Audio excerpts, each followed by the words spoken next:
வணக்கம். செந்தணலின் பிரதான செய்திகள். விரிவான செய்திகளுக்கு முன் தலைப்புச் செய்திகள். சிறுவர் உரிமைகளை பாதுகாக்க கோரி விழிப்புணர்வு நடைபவனி. ரணிலில் கை வைத்த அனுர அரசு, கைதுகள் தொடரும் என ஆனந்த விஜயபால.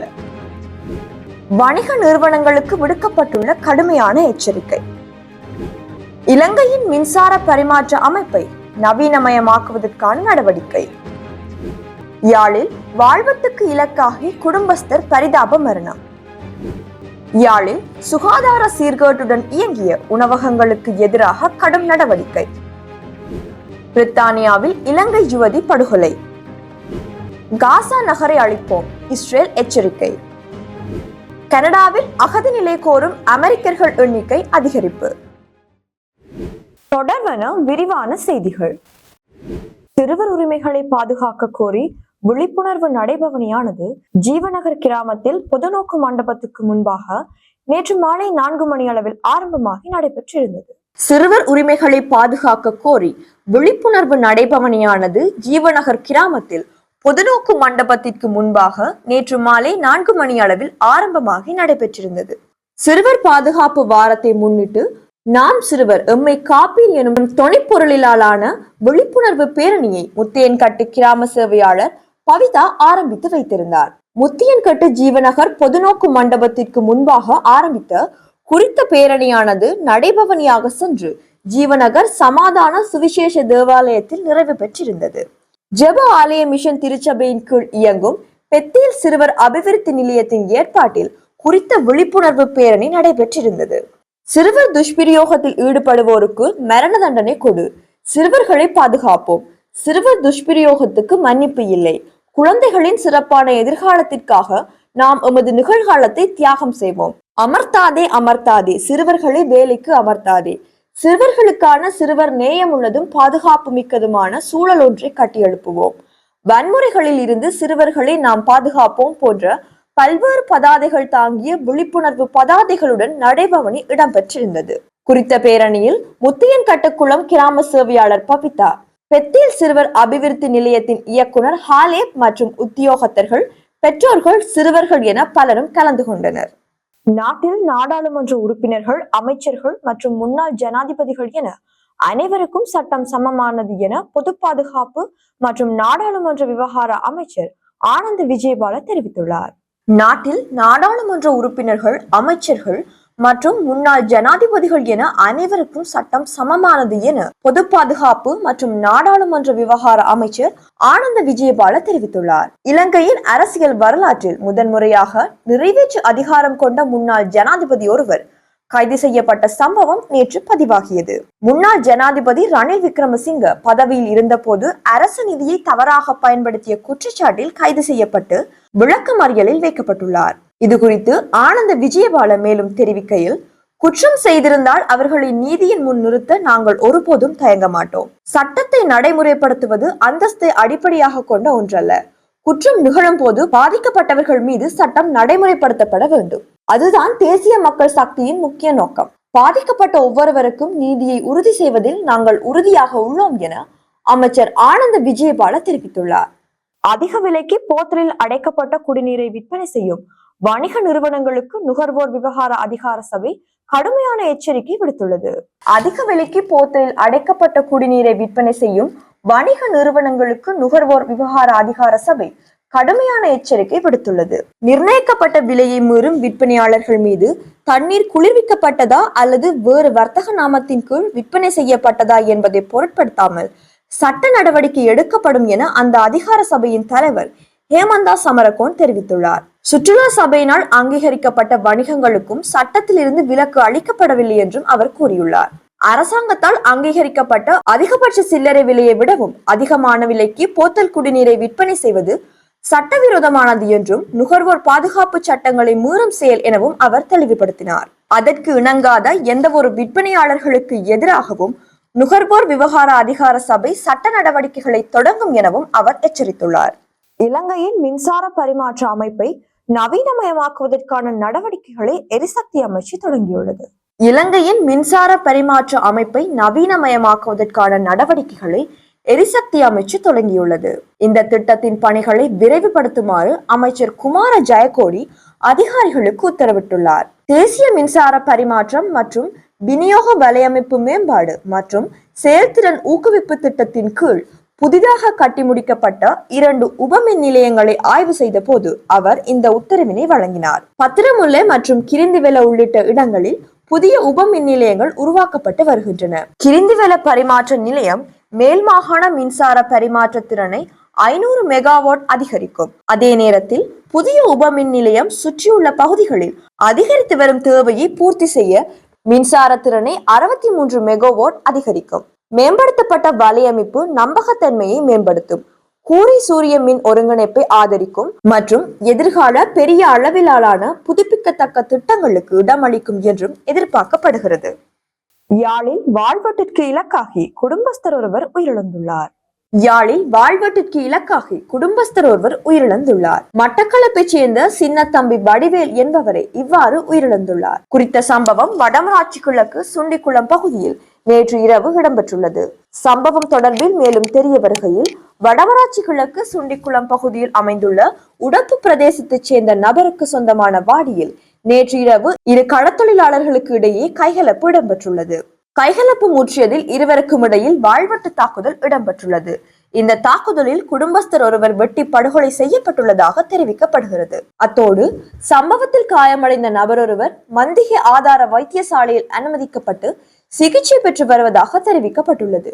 சம்பவம் தொடர்பாக மருதங்கேணி காவல்துறையினர் மேலதிக விசாரணைகளை மேற்கொண்டு வருகின்றமை குறிப்பிடத்தக்கது. யாழில் சுகாதார சீர்கேட்டுடன் இயங்கிய 2 உணவகங்கள் மற்றும் சந்தை வியாபாரத்தில் ஈடுபட்ட நபருக்கு எதிராக நீதிமன்றத்தினால் நடவடிக்கை எடுக்கப்பட்டுள்ளது. யாழில் சுகாதார சீர்கேட்டுடன் இயங்கிய 2 உணவகங்கள் மற்றும் சந்தை வியாபாரத்தில் ஈடுபட்ட நபருக்கு எதிராக நீதிமன்றத்தினால் நடவடிக்கை எடுக்கப்பட்டுள்ளது. இது குறித்த உத்தரவு நீதிமன்றத்தினால் நேற்று பிறப்பிக்கப்பட்டுள்ளது. இது தொடர்பில் மேலும் தெரிய வருகையில், பருத்தித்துறை நகர சபையின் ஆளுகைக்குட்பட்ட பகுதிகளில் அமைந்துள்ள உணவகம் ஒன்றிற்கு 40,000 ரூபாய் தண்டப்பணம் விதிக்கப்பட்டுள்ளது. குறித்த உத்தரவு நேற்று பருத்தித்துறை நீதவான் நீதிமன்றத்தினால் பிறப்பிக்கப்பட்டுள்ளது. குறித்த உணவகத்தில் பருத்தித்துறை நகர சபையின் பொது சுகாதார பரிசோதகரால் உடல் நல தகுதியை உறுதிப்படுத்தும் மருத்துவ சான்றிதழ் இல்லாமல் ஊழியர்களை உணவகத்தில் அனுமதித்தமை, தனிநபர் சுகாதாரம் பேணாமை, வெற்றிலை மென்ற வண்ணம் உணவினை கையாண்டமை தொடர்பாக முகாமையாளர் மற்றும் உணவு கையாளுபவருக்கு எதிராக வழக்கு தாக்கல் செய்யப்பட்டிருந்தது. குறித்த வழக்கு நேற்று விசாரணைக்கு எடுத்துக் கொள்ளப்பட்ட நிலையில் 40,000 ரூபாய் தண்டப்பணம் விதிக்கப்பட்டுள்ளது. இதையடுத்து வல்வெட்டித்துறை நகர சபையின் ஆளுகைக்குட்பட்ட தொண்டமனாறு செல்வச்சின்னதி ஆலய சூழலில் அமைந்துள்ள உணவகம் ஒன்றிற்கு 25,000 ரூபாய் தண்டப்பணம் விதிக்கப்பட்டுள்ளது. குறித்த உத்தரவை பருத்தித்துறை நீதவான் நீதிமன்றம் நேற்று பிறப்பித்துள்ளது. மேற்படி உணவகத்தில் வல்வெட்டித்துறை நகர சபையின் பொது சுகாதார பரிசோதகரால் உடல்நல தகுதியை உறுதிப்படுத்தும் மருத்துவ சான்றிதழ் இல்லாமல் ஊழியர்களை உணவகத்தில் அனுமதித்தமை, உணவகத்தில் கடமை புரியும் ஊழியர்கள் தனிநபர் சுகாதாரம் பேணாமை, இலியான் பெருக இடமளித்தமை, குடிப்பதற்கும் சுத்திகரிப்பதற்கும் பயன்படும் நீரானது குடிக்கத்தக்கது என உறுதி செய்ய தவறியமை மற்றும் உணவகத்தினை வதிவிடமாக பயன்படுத்தியமை போன்ற குற்றச்சாட்டுகளுக்கு வழக்கு தாக்கல் செய்யப்பட்டிருந்தது. குறித்த வழக்கு நேற்று விசாரணைக்கு எடுத்துக் கொள்ளப்பட்ட நிலையில் 25,000 ரூபாய் தண்டப்பணம் விதிக்கப்பட்டுள்ளது. மேலும் பருத்தித்துறை நகர்ப்புறத்தில் அமைந்துள்ள மீன் சந்தையில் மீன் வியாபாரம் செய்யும் போது வெற்றிலை மென்று பொதுவிடத்தில் எச்சிலும் விழுந்தவருக்கு 5,000 ரூபாய் தண்டப்பணம் அறவிடப்பட்டமையும் குறிப்பிடத்தக்கது. பிரித்தானியாவில் இலங்கையைச் சேர்ந்த யுவதி ஒருவரின் கொலை தொடர்பில் 37 வயது இலங்கையைச் சேர்ந்த இளைஞன் ஒருவர் மீது கொலை குற்றச்சாட்டு சுமத்தப்பட்டுள்ளது. பிரித்தானியாவில் இலங்கையைச் சேர்ந்த யுவதி ஒருவரின் கொலை தொடர்பில் 37 வயதான இலங்கையைச் சேர்ந்த இளைஞன் ஒருவர் மீது கொலை குற்றச்சாட்டு சுமத்தப்பட்டுள்ளது. குறித்த யுவதி ஹார்டிப் நகரில் வீதியொன்றில் இருந்து சடலமாக மீட்கப்பட்டுள்ளார். கடந்த வியாழக்கிழமை காலை 7:37 மணியளவில் ஹார்டிப் பகுதியின் சவுத் மோகன் பிளேஸ் என்ற இடத்தில் பெண்ணொருவர் படுகாயமடைந்துள்ளதாக தெற்கு வேல்ஸ் காவல்துறையினருக்கு தகவல் கிடைத்துள்ளது. அதனைத் தொடர்ந்து உடனடியாக சம்பவ இடத்திற்கு விரைந்த காவல்துறையினர் 32 வயதான நிரோதா ஹலப்னி என்ற பெண்ணை உயிரிழந்த நிலையில் சடலமாக மீட்டனர். பின்னர் நிரோதா என அழைக்கப்பட்ட குறித்த பெண்ணை நன்கு அறிந்திருந்த திசர வெரஹலகே என்ற 37 வயதுடைய இலங்கை இளைஞன் சம்பவ இடத்திற்கு அருகிலுள்ள சீவோல் ரோட் பகுதியில் வைத்து காவல்துறையினரால் உடனடியாக கைது செய்யப்பட்டார். பிறகு சந்தேக நபரான இளைஞன் மீது கொலை குற்றச்சாட்டு சுமத்தப்பட்டு ஹார்டிப் நீதவான் நீதிமன்றத்தில் முற்படுத்த நடவடிக்கை எடுக்கப்பட்டுள்ளது. மேலும் சம்பவ நேரத்தில் காலை 7:30 முதல் 8:30 வரை ரிவர் சைடு மற்றும் ஸ்பிளாட் பகுதிகளில் காணப்பட்ட சாம்பல் நிற ஃபோர்ட் பியஸ்டா கார் தொடர்பாக ஏதேனும் தகவல், சிசிடிவி காட்சிகள் அல்லது டேஷ் கேம் பகுதிகள் இருப்பின் அதனை வழங்குமாறு பொதுமக்களிடம் காவல்துறை கோரியுள்ளது. இனி சர்வதேச செய்திகள். ஹமாஸின் தலைநகரமான காசா அழிக்கப்படும் என இஸ்ரேல் பாதுகாப்பு அமைச்சர் இஸ்ரேல் காட்ஸ் எச்சரித்துள்ளார். ஹமாஸின் தலைநகரமான காசா அழிக்கப்படும் என இஸ்ரேல் பாதுகாப்பு அமைச்சர் இஸ்ரேல் காட்ஸ் தெரிவித்துள்ளார். இஸ்ரேல் பாதுகாப்பு அமைச்சர் இஸ்ரேல் காட்ஸ் நேற்று எக்ஸ் தளத்தில் வெளியிட்ட பதிவில் இவ்வாறு தெரிவித்துள்ளார். இஸ்ரேலுக்கும் பலஸ்தீனத்தின் காசாவை ஆளும் ஹமாஸ் தீவிரவாதிகளுக்கும் இடையே 2ஆம் கட்ட போர் நிறுத்தம் தொடர்பாக பேச்சுவார்த்தை நடைபெற்றது. இதில் இஸ்ரேல் விதித்த நிபந்தனைகளை ஹமாஸ் ஏற்க மறுத்தது. இதையடுத்து காசா மீது இஸ்ரேல் மீண்டும் தாக்குதல் நடத்தி வருகிறது. போர் காரணமாக காசாவில் முதல் முறையாக பஞ்சம் ஏற்பட்டுள்ளதாக ஐநா ஆதரவு பெற்ற உணவு பாதுகாப்பு அமைப்பு தெரிவித்துள்ளது. காசா மற்றும் அதன் சுற்றுப்புற பகுதிகளில் பஞ்சம் நிலவி வருவதாகவும் அங்கு நிலைமை மோசமாக உள்ளதாகவும் தெரிவித்துள்ளது. டெயில் அல்ஃபலா மற்றும் கான் யூனிஸ் நகரிலும் வரும் செப்டம்பர் மாதத்துக்குள் பஞ்சம் ஏற்படலாம் என தெரிவித்துள்ளது. காசாவில் மட்டும் 5 லட்சத்துக்கும் அதிகமான மக்கள் வறுமை, பட்டினி மற்றும் மரணம் என்ற அபாய நிலையில் உள்ளதாகவும் அந்த அமைப்பு தெரிவித்துள்ளது. இந்நிலையில் போரை முடிவுக்கு கொண்டு வருவதற்கான இஸ்ரேலின் நிபந்தனைகளை ஹமாஸ் ஏற்காவிட்டால், குறிப்பாக அனைத்து பழைய கைதிகளையும் விடுவித்து ஆயுத குறைப்பு முன்வராவிட்டால் ஹமாஸின் தலைநகரமான காசா அழிக்கப்படும் என்று எச்சரித்துள்ளார். கனடாவில் அகதி நிலை கோரும் அமெரிக்கர்கள் எண்ணிக்கை தொடர்ந்து அதிகரித்து வருவதாக கனடாவின் புலம்பெயர்தல் மற்றும் அகதிகள் ஆணைய தரவுகள் தெரிவிக்கின்றன. கனடாவில் அகதி நிலை கோரும் அமெரிக்கர்கள் எண்ணிக்கை தொடர்ந்தும் அதிகரித்து வருவதாக கனடாவின் புலம்பெயர்தல் மற்றும் அகதிகள் ஆணைய தரவுகள் தெரிவிக்கின்றன. கனடாவில் அகதி நிலை கோருவோரின் மொத்த எண்ணிக்கையை ஒப்பிடும் போது அமெரிக்கர்களின் எண்ணிக்கை குறைவுதான். அகதி நிலை கோரிய 55,000 பேரில் அமெரிக்கர்கள் எண்ணிக்கை 245 மட்டுமே. மேலும் அமெரிக்காவில் இருந்து வந்து கனடாவில் அகதி நிலை கோருவோரில் ஏற்றுக்கொள்ளப்படுவோரின் எண்ணிக்கையும் மிக குறைவாகவே காணப்படுகிறது. என்றாலும் இந்த ஆண்டின் முதல் பாதியில் கனடாவில் அகதி நிலை கோரி விண்ணப்பித்த அமெரிக்கர்களின் எண்ணிக்கையை பார்க்கும்போது 2019ஆம் ஆண்டுக்கு பிறகு கனடாவில் அகதி நிலை கோரி விண்ணப்பித்த அமெரிக்கர்கள் எண்ணிக்கை இப்போதுதான் இந்த அளவுக்கு அதிகரித்துள்ளது.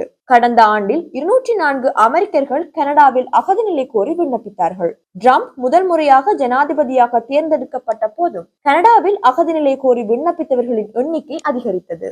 கனடாவில் அகதி நிலை பெற வேண்டுமானால் அகதி நிலை கோரி விண்ணப்பிப்போர் அமெரிக்காவில் எந்த இடத்திலும் தங்களுக்கு பாதுகாப்பு இல்லை என கனடாவின் புலம்பெயர்தல் மற்றும் அகதிகள் ஆணையத்தை நம்ப வைக்க வேண்டும் என்பது குறிப்பிடத்தக்கது. இத்துடன் செய்திகள் நிறைவடைகின்றன. வணக்கம்.